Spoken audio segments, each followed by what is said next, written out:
Hello, I'm Paul Beckwith, and I'm going to talk about the military footprint. The military's impact on climate change can no longer be ignored. It's just too large, and there's many different aspects of it. Of course, there's the energy, the carbon emitted to produce all the armaments that militaries around the world have, the planes, the aircraft, the ships, to power them, to make them move. But not only that, to feed, house, maintain the different armies and air forces and navies around the world. And also, not only that, but when there's an actual war and these munitions are used, there is tremendous destruction to infrastructure. I mean, look at Gaza, hundreds of thousands of buildings literally flattened. Will they ever be rebuilt? If they were to be rebuilt, it uses tremendous numbers of materials and energy, and there's huge carbon emissions involved in all that. So climate change is taking us to a world where infrastructure that's destroyed will just no longer be rebuilt. And whether it be from like what happened on the coastal city of Africa that was wiped out by torrential rains, building levels in rivers, overflowing 2 dams, and then running to the coast, wiping out a coastal city. Whether it'll be that city that can't be rebuilt or Gaza, I doubt Gaza will be rebuilt. So people won't be able to live there. There's no infrastructure left. That's, I think, the objective of the Israeli government at the moment. So there's huge impacts to climate from climate change, and of course it's a huge human feedback. As climate change worsens and we're stressed for resources, most specifically water and food, there'll be more wars and conflicts, geopolitical conflicts over these resources. So this stuff's not counted in the in carbon budgets. It's just ignored. There's a it just happens sort of under the radar, and this has to stop. There has to be a carbon accounting. So an article came out just a few days ago called Climate Collateral: Why the Military's Impact on Climate Change Can No Longer Be Ignored at COP28. Now, this was written December 1st. COP28 started on November 30th. Today's the 8th, December 8th, a week later. And the conference runs till December 12th. So, and there's still reports coming fast and furious. The most significant one in the last few days is one on tipping points in the climate system. It's a 400-page report from University of Exeter, and I'm still reading it. When I finish reading it, I'll read it again, and when I'm finished reading it a second time, I'll do a video or a series of videos on it. It's very significant. It's very important. It's a great description and analysis of tipping points in the climate system. Also, James Hansen's written another letter commenting about COP and the IPCC and the UN, basically, the 1.5 degree limit, which I'll also do a video on. So lots of stuff coming in the pipeline, so to speak. Okay, so what does this say about the military? Well, COP28 is taking place in the shadow of the wars in Gaza, the Ukraine, Yemen, the Sudan, and Myanmar. Meanwhile, this year saw the hottest month in 100,000 years. States should be working together to invest in urgent climate action instead of reaching new military spending records. We reached just over $2.2 trillion in 2022, money spent on the military. The spending, of course, it produces huge emissions, it drains resources from climate action, it escalates geopolitical tensions, it makes multilateral climate action much more difficult. And there's a PDF document, so Google the title and get this article, I'll put the link also in the description of the video, and there's a PDF, 2-page PDF on how the military impact on climate change is huge, basically. So Basically, if we had just a 5% shift of this military spending, we would raise 110.4 billion, and that would be more than enough to meet the repeatedly missed global climate finance target of 100 billion. Right? We have money. We're just not putting it in the places where we need to put it. The Intergovernmental Panel on Climate Change is clear. We must reduce emissions by 43% by 2030 if we hope to hold global temperature increases below 1.5. Well, we're at 1.5. I mean, this is a pipe dream, right? But that's what this article says. We're in a tiny window for bold emergency action, and it's being closed by war, conflict, and rivalry, state rivalry. Military emissions are significant contributors to climate change. The world's military is estimated to produce at least 5.5% of total greenhouse gas emissions. This is more than the total emissions of Japan.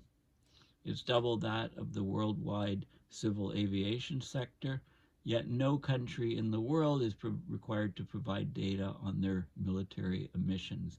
This is a huge loophole, okay, which is to the detriment of everybody on the planet. So here's some military emissions in perspective. Global military emissions, and this is in million metric tons of CO2 equivalent. Global military emissions, 1,221. That's in million, so it's 1.22 billion. Okay, and this is in 2022. Japan's emissions are less. For reference, this is 600 million cars annually produce 1,080, less than what the military produces. And again, this is not counted. 500 million transatlantic flights produce 1,050, again less. Global annual shipping emissions, commercial shipping around the world, 710, much less. Global civil aviation, 420. Okay, so the military emissions are huge and they're not counted.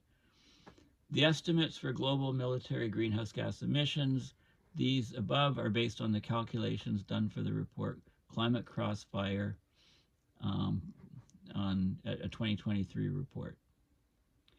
The biggest climate polluters are also the biggest military spenders. Okay. The biggest greenhouse gas emitters today and historically are also the biggest military spenders. This is not an accident, but it's integral to the way fossil fuel development and expansion has always been tied to military expansion. Military infrastructure by major powers is developed to maintain or leverage access to strategic resources, including fossil fuels. Military spenders and major emitters, top 5 military spenders, top 5 greenhouse gas emitters. Okay, that's in this figure here. So military spenders and major emitters. The top 5 military spenders in billions of dollars, 2022, the U.S. is at 877 billion, okay, 2022, approaching $1 trillion. Nobody else appears yet. I got to scroll down. China, 292, EU, 27 countries, 260, Russia, 86, Saudi Arabia, 75. Okay, so those are military spenders, the top military spenders. So if you add all these guys up, they don't even reach the U.S. The U.S. dwarfs everybody. And they're the top 5 greenhouse gas emitters in millions of tons of CO2 equivalent in 2022. Well, it's China. They're about 3 times higher now than the U.S., which is higher than the EU. India and Russia are the next 2 largest. Okay, so 12,667 million, that's 12.667 billion tons of CO2 equivalent from China. You can see, China's more than all the others put together now. But we can't knock China too much because the top historic greenhouse gas emitters, China's way down there. It's dwarfed by the U.S. and it's equivalent to the EU. Okay, the U.S. cumulative emissions historically are double what China's done so far. But China, with this type of number, is catching up quickly. Russia and Japan are here, and then all the others make up the rest of the pie here. So military spending is predicted to grow dramatically and increase emissions. Okay, what's being slipped under the radar and not mentioned here? I just read, it's covered in a recent Scientific American article. It's all about the nuclear resurgence. I'm not talking about nuclear power. I'm talking about upgrading nuclear weapons. So the U.S. is upgrading their entire nuclear weapon system, and I haven't seen press about this. It's happening now. Military spending has grown by 25.9% in the last decade. Attempts to mobilize climate finance as well as funds for loss and damage have faltered. So military takes top billing, and climate change is well behind. The promise of developed countries to provide $100 billion a year in climate finance by 2020 to developing countries, it's still not being met, yet the same countries spend 30 times as much on their militaries each year. So this is military spending growth from 2013 to 2022. So in current prices, it's over the last decade. Okay, 2013 to 2022, you can see it's an increase of 25.9%. The US has gone up 29.1%, higher than the average. China up 77.9%. A lot of money in China is going into navies and stuff so they can rule the oceans. So when they invade Taiwan, they can basically, that's their objective and goal, and they're building up a huge navy for that. Plus all military. The EU 27 goes up about the average, 25.2. Russia's actually decreased, and Saudi Arabia has increased 11.9. Market analysts expect an annual growth rate of global military spending of between 4.2% and 6.9% up to 2030. NATO's tried to lock in this growth by committing all its members to reaching the goal of spending 2% of GDP on the military. Meeting this goal would lead to an additional 2.57 trillion of expenditure by 2028, an additional estimated 467 million tons of emissions. That's from just building up the militaries. So this is the projected growth of military emissions in million metric tons of CO2 equivalent. This is a very important report and topic because it's very hard to get these numbers. So this is a great report. In fact, it's unique. I haven't seen these numbers before on the military. Global military emissions in 2022 is 1221. This is in million metric tons of CO2 equivalent. In 2028, it's going to be between 1,408 to 1,822. That's the forecast. The NATO military emissions are going to increase from 226 to 295 by 2028. So military spending is diverting money from climate finance. Climate change is the most serious threat facing all of us, yet military action is prioritized over climate action in state spending, diverting political attention. Every dollar spent on military expansion is a dollar not spent on a rapid and just green transition. Policymakers consistently seek to exempt the military and the accompanying arms trade from any binding climate and environmental regulations. So there you go. So here's global finance in perspective. Global military spending 2022.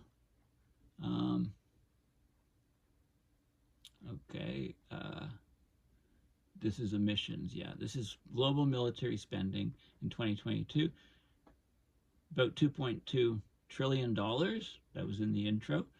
Or $2,208 billion. Total financing needs for mitigation, adaptation, loss, and damage is about the same. Required external climate finance for developing countries, about $1,000 billion per year. Climate adaptation costs for developing countries, $387 billion per year. Promised Paris Agreement climate finance, $100 billion per year. So basically, I mean, it's just a drop in the bucket. we'll get, rah rah, COP28, great, we're getting some money for this. First of all, these numbers are never met, so promises are always broken. And second of all, they never, even if they did all happen, it's just a drop in the bucket, okay, making COPs even more useless than you think they are. Investing even a portion of this military spending in climate action could substantially reduce emissions. So here's climate finance in perspective. Global military spending of $2.208 trillion could pay for 105.2 million US households installing solar, 24.8 million UK house retrofits, 736,000 wind turbines, 2.9 million electric buses. Okay, now winners and losers of the global arms race. The principal winners of military spending are, of course, the arms companies whose profits and stocks have soared, far outperforming the average growth of many other industrial sectors. And these stocks have all spiked up. Whenever a war breaks out, Russia attacks Ukraine, I hope Russia invested in U.S. arms companies because they could pay for their war, basically, if they had. Arms industry stocks compared to global stocks. Okay, so here's, this is global stocks over time, and 2008 to 2023. Okay, I'm not sure how this scales. Oh, August 08. This is 2008 to August 2023.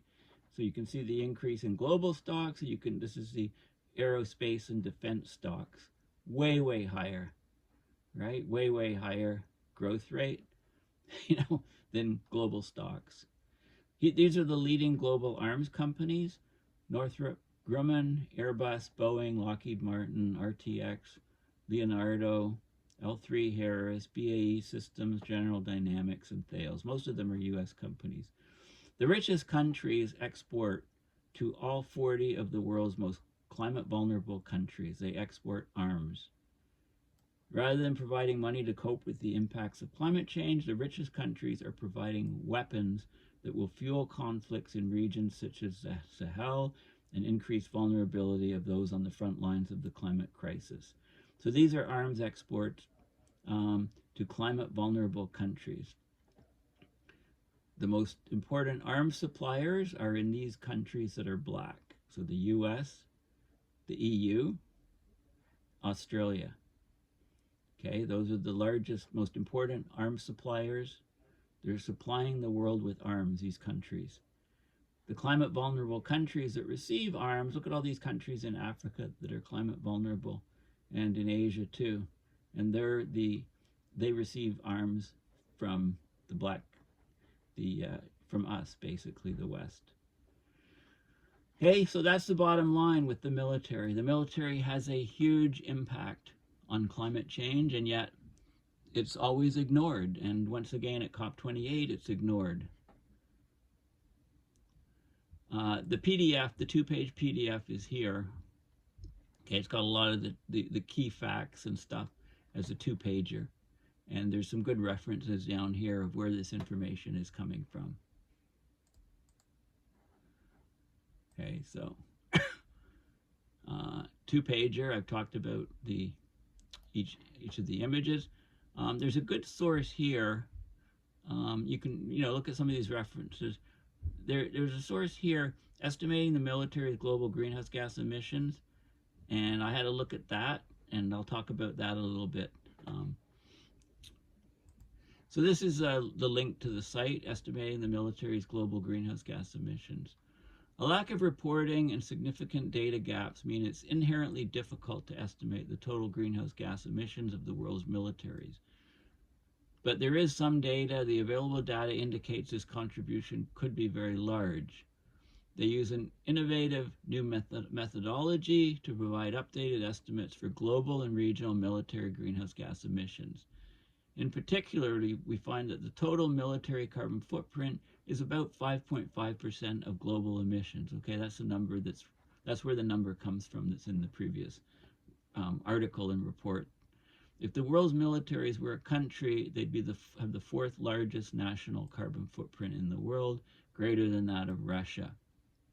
So we need to robustly measure military emissions and reduce the related carbon footprint, especially as these emissions are very likely to be growing in the wake of the war in Ukraine. And now, of course, we know what's going on in the Middle East. This was published a year ago. Okay, so let's have a look at the article.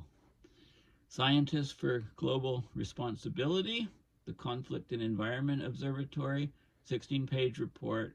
Just have a look at it yourself. Estimating the military's global greenhouse gas emissions. Okay, and this is not in wartime, right? The emissions of the war, of the bombs going off, is enormous, but that's not discussed here. This is just building up the militaries. Okay, Scientists for Global Responsibility, it's a UK-based membership organization.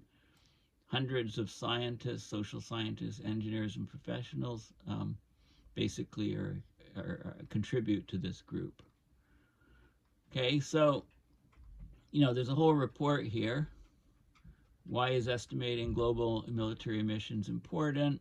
High-level data, some methodology, and the estimates, and so on. So, okay, so the lack of reporting and data gaps is huge. It's intentional.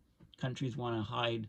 They don't want people to know what the military emissions are, right? The military it's a no-go area. Military is going to exist. Countries have to have their military, build it up, convince the public there's threats and they need it.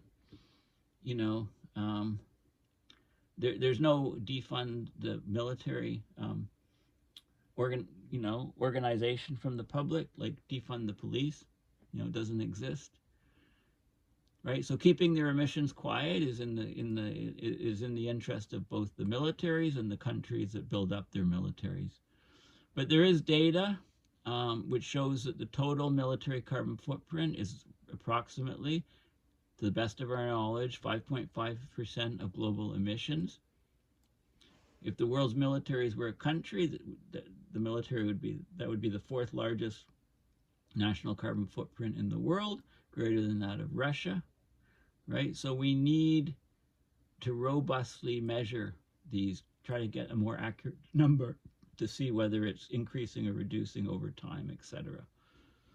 I mean, tackling the climate crisis requires action from all industrial and economic sectors to reduce the impact on the planet.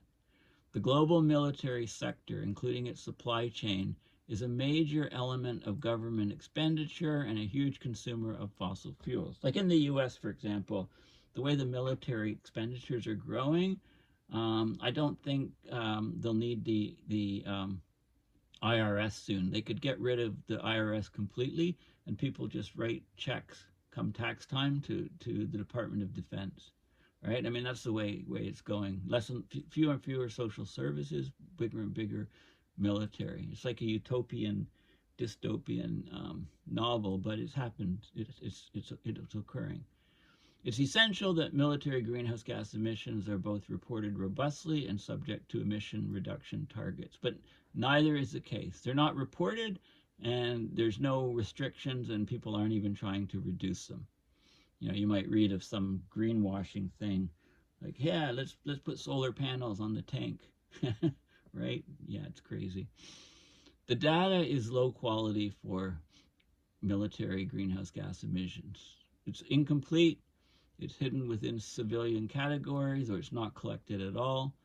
The root cause of this problem is government concern about the potential restrictions of military activities, which led to exemptions first under the 1997 Kyoto Protocol, right? Even under the UN Framework Convention on Climate Change, they run the COP conferences.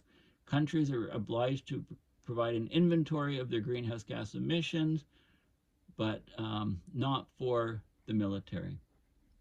The military is excluded. Military emissions reporting is voluntary. There's significant gaps in the data sets that are submitted to the UNFCCC. No accurate data on the true scale of the problem. Without even a minimum reporting obligation to the UN, most countries, including those with large military expenditures and military personnel, do not require their militaries to provide any meaningful greenhouse gas emissions reporting. It's just not reported. Okay, the IPCC, the AR6, it barely discusses the military sector at all. So this is a neglected area.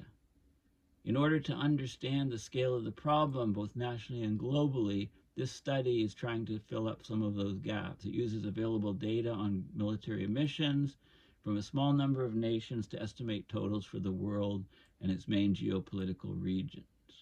Okay, it's the best they can do. So about 60% of all greenhouse gas emissions globally come from just 10 countries. Okay, all of these are among the top 20 countries in terms of their military expenditure. Okay, so very limited data, but they try to estimate it from what data they have. But there's many variations from between countries of the military, including differences in military structure, including type, quantity of equipment, number of personnel, mobilization rates, operational and training activities, accuracy and disclosure around military expenditure, and the carbon intensity of the national economies of those countries. Okay, so they basically used, they did their best they could in this report. At least it's a start. So they looked at operational greenhouse gas emissions per head of active personnel for military bases, which is known as stationary emissions. Looked at the number of active military personnel in each different countries, took a ratio of the operational greenhouse gas emissions between mobile military activities, so aircraft, ships, land vessels, spacecraft, and stationary activities. And then there was a supply chain multiplier, which is the ratio of the carbon footprint of all of these things, and then the upstream component, and then you sum them all together. Okay, so they did the best that they can, and they talk about it. So here's here's some stationary greenhouse gas emissions per head of military personnel for 3 countries: 5.0 for the UK, 5.1 for Germany, and the US 12.9. This is the average greenhouse gas emissions in tons of CO2 equivalent per military head. Okay, so then they basically they looked at military, emissions per head of military personnel for the world's different geopolitical regions, like North America, Russia, Asia and Oceania, Europe, etc. And they got a number, basically, highest for North America and for Russia, lowest for Africa, middling for Middle East and Asia, Europe, about 5, Europe and Latin America lower. Then they looked at the number of active military personnel by geopolitical region. Okay, got a total, got the percentage of the global total. Then they looked at the ratio of mobile greenhouse gas emissions to stationary emissions, right? And, Germany, the ratio is 0.7, 0.8, 0.7. The UK is higher, USA is higher, more mobile, like less stationary. Okay, and then they got the ratio of the carbon footprint to operational emissions for global business sectors, like the economies of the different countries, compared it to the military. And then using all of these equations, they got estimates of global military greenhouse gas emissions. Okay. And so divided it into operational, stationary, etc., etc. And here's what you get. So you get operational greenhouse gas emissions, upper and lower estimates for different regions, carbon footprint, upper and lower estimates for different regions. Okay, and then basically summing it all up, you can get totals. The data used for all estimates is dated before 2000, so it's not affected by COVID, nor increases in military spending, personnel, or material due to the war in Ukraine, or what's going on in the Middle East. Okay, but they did get a breakdown, and they did get some numbers out of this. Okay, so, and they talk about further action needed. So they use new methodology. They got updated estimates for the operational greenhouse gas emissions of the military sector, and at approximately 500 megatons of CO2 equivalent per each year, or 1% of global greenhouse gas emissions. The global military carbon footprint is like 2,750 megatons of CO2 equivalent, or 5.5%. Okay, and if the military sector was a nation, it would be the fourth largest carbon footprint in the world, greater than the whole of Russia. Okay, these estimates are very conservative. They do not include greenhouse gas emissions due to the impacts of war fighting. Okay, and the impacts of war fighting are enormous, right? Because every building that's destroyed, has a carbon emission penalty, assuming it would ever be rebuilt. But that's why I say we're just not, these buildings, Israel can be proud that they've destroyed hundreds of thousands of buildings that probably will never be rebuilt. There you go. They're driving, it's not just who they're attacking, they're basically shooting themselves in the foot. All right, strategically they've lost. People just around the world, do not like the Israeli government. People can see through the smoke. And, sure, anyway, I got to stick to this article. It's a good starting point, this article, but obviously there's lots of gaps. We need to try to make it more accurate and so on. Here's some appendices of military expenditure, number of active military personnel, greenhouse gas emissions, the national share of the global total, right? And China is here next, India, the UK, so it's ranked. I didn't know India was so high, but look at the size of their active military personnel. Pakistan doesn't even appear on the list. No wonder why Pakistan feels they need all the nuclear weapons that they have in order to stave off India. UK, Russia is here. Some countries might be surprising to you on this list. It's all good data. Other countries with large numbers of military personnel, North Korea, there's Pakistan. Number of active military personnel, there's 6 in the world. Did I miss Pakistan up here? I didn't see Pakistan on here. Okay, so other countries. Right? So anyway, it's a great report. So the conclusions, there's a lack of reporting. There's significant data gaps. It's very difficult to estimate the total greenhouse gas emissions of the world's militaries. That's intentionally. World's militaries like that. Countries like that. Everybody likes that, but the climate suffers.